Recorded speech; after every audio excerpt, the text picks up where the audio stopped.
Hello friend, আমি অনিতা চলে এলাম আবারও একটা ভিডিওর সঙ্গে। সবাইকে ওয়েলকাম। তোমরা সব কেমন আছো? আশা করছি ভালোই আছো। আমিও ভালো আছি। সকালবেলায় ভিডিওটা অল্প করে নিয়েছিলাম, তারপরে আর কোনো ভিডিও নেওয়া হয়নি। দেখো, মানার স্কুলে চলে গেছি। মানার স্কুলটা কেমন লাগছে তোমরা একটু জানিও। এত বড় স্কুল, মানে দুটো স্কুল দুদিকে। তো যাই হোক, তো মানাকে আমি বলছিলাম, তিনজনকেই বলছিলাম যে তোরা স্কুলে থেকে যা, আমি খাবার দিয়ে যাব। কেন বললাম বলো তোদেরকে? যেহেতু সবার লাস্টে, তার জন্য। তাহলে স্কুলেই থেকে যা, আর বাড়ি গিয়ে কি করবি সেটাই বলছিলাম ওদেরকে। তো ওরা খুব হ্যাপি, ওর বান্ধবীরা তো সবসময় হ্যাপি, তোমরা জানো। যাই হোক, ওদের মধ্যে এতটুকু অহংকার নেই যেমন আমাদের বাঙালিদের মধ্যে থাকে। একটু যদি পড়াশোনা বেশি থাকে তাহলে আর তারা ধরা ছোঁয়ার বাইরে। আর এই যে এই সামনের দিকে যে মেয়েটা ছিল, ও কিন্তু গান করে, অনেক সুন্দর গানের গলা ওর, গান করে। আর এই যে হচ্ছে কি, তারপরে আমরা রেডি হয়ে চলে গেছি। চলো বেশি বকবক না করে এবার কোথায় যাচ্ছি সেটা বলি। তো এই যে জন্মদিনের গিফট কিনতে যাচ্ছি তিনজন মিলে। তো মানাকে টিউশন থেকে নিয়ে নিলাম, দিয়ে বেরিয়ে পড়লাম। দেখো চারিদিকের ভিউটা কত সুন্দর লাগছে না? দেখতে দেখতে পৌঁছে গেলাম দোকানে। তো চলো, হেলমেট পরলে যে কী রাগ হয়, হেলমেট পরলে চুল টুল এলোমেলো হয়ে যায়, খুলে যায়। তো আমার এখানে চুলটা খুলে গেছিলো, আর আমি চুলটা বেঁধে নিচ্ছি ভালো করে। আর আমাদের জানো তো, মোটু হচ্ছে দোকানে আছে, সেই জন্য একটু অসুবিধা হচ্ছে। পাতলুকে নিয়ে গেছি আমরা সবাই মিলে। তো দোকানে গিয়ে দেখো সব রকম জিনিস পছন্দ হচ্ছে, কিন্তু দেখে তো নিতে হবে। এবার মনটাকে ঠিক করতে পারছি না কোনটা দেব কোনটা দেব না, আর কোন জিনিসটা দিলে বেশি ভালো হবে।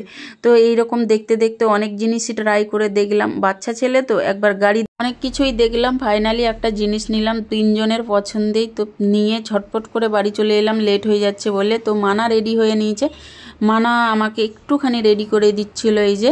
তো যাই হোক, আমি সেরকম রেডি হয় না, বললো চলো একটু আইলাইনার পরিয়ে দিই।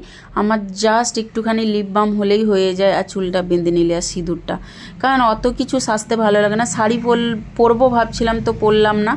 যাই হোক, এই যে রেডি হয়ে গাড়ি বুক করে নিয়েছি। এই যে গাড়ি আসছে আমাদের, চলে যাব গাড়িতে করে। 4 জন আছি বলে, আর আমাদের মোটুটা হসপিটালে আছে, সেই জন্য আর কি গাড়ি বুক করলাম। না হলে কিন্তু আমাদের মোটু পাতলু দুজনকে নিয়েই চলে যেতাম, তাহলে সুবিধা হতো। তো চলো, এই যে গাড়ি বুক করে ওখানে পৌঁছেও গেছি। আর হচ্ছে কি, টাকা পেমেন্ট করে এবার যাব বাড়ির দিকে। তো ওখানে পৌঁছে গেলাম এই যে। তো তোমরা দেখতেই পাচ্ছ কতটা খুশি। যাওয়ার সাথে সাথে শরবত দিয়ে দিল আমাদেরকে, আর কেক দিয়েছে। মানা আমি বসে আছি, অনেকেই আছে। তো এই যে কেক খাচ্ছি এখন, বেশ ভালোই লাগলো। আমার কেক কাটা হয়ে গেছিলো আমাদের যাওয়ার আগে, তো ওর জন্য সেই ভিডিওটা তোমাদেরকে দেখাতে পারিনি। তো কেক টেক খাওয়ার পরে এই যে বাচ্চারা সব খেতে বসে গিয়েছিলো। অনেক লোক ছিল তো, তাই সবাই মিলে খাবে যেহেতু। আর এখানে আমরা বসে বসে একটু গল্প দিচ্ছিলাম, অনেক দিন পরে আবার দেখা হয়েছে তাই। তো চলো সবাই খেয়ে নাও বলছে, তো আমরাও খেয়ে নেবো। একটু বাইরে বসেছিলাম, গল্প করলাম সবার সঙ্গে অনেকক্ষণ। অনেক মানুষজন ছিল আর বাচ্চারা খাচ্ছিল তাই। তো সবাই মিলে খুব মজা করেছি। তারপর আমরাও খেতে বসে গেছি। আর এই যে খাবার দিয়ে দিয়েছে। তোমাদের দাদাভাই ভিডিওটা ধরতে পারিনি ঠিক করে। তারপরে আবার গাড়ি বুক করে খেয়ে টেয়ে চলে আসছি এই যে বাড়ির দিকে। তো আমাদের গাড়িও চলে এসছে, বাড়িতে পৌঁছেও গেছি। আর কি বলবো, খুব মজা করেছি, কিন্তু সব ভিডিও তোমাদের দাদাভাই ঠিকঠাক করে নিতে পারিনি, বলার কিছুই নেই। যাই হোক, যেমন পেরেছে সেরকম করে দিয়েছে, এটাই অনেক। তারপরে বাড়ি এসে এত পেটে যন্ত্রণা করছিল, আমি বললাম যাও একটু 7 আপ নিয়ে আসো। তাই এই যে আমাদের পাতলুকে নিয়ে যাচ্ছে আবার একটু 7 আপ নিয়ে আসতে। তো নিয়ে আসুক, আসলে সবাই মিলে একটু খাবো, তারপরে ঘুমাবো। যেহেতু বিরিয়ানি খাওয়া হয়েছে, তো ওই জন্য এই দেখো 7 আপ নিয়ে এসছে, খেয়ে নিচ্ছি। তো ভিডিওটা এই অবধিই ছিল, টাটা।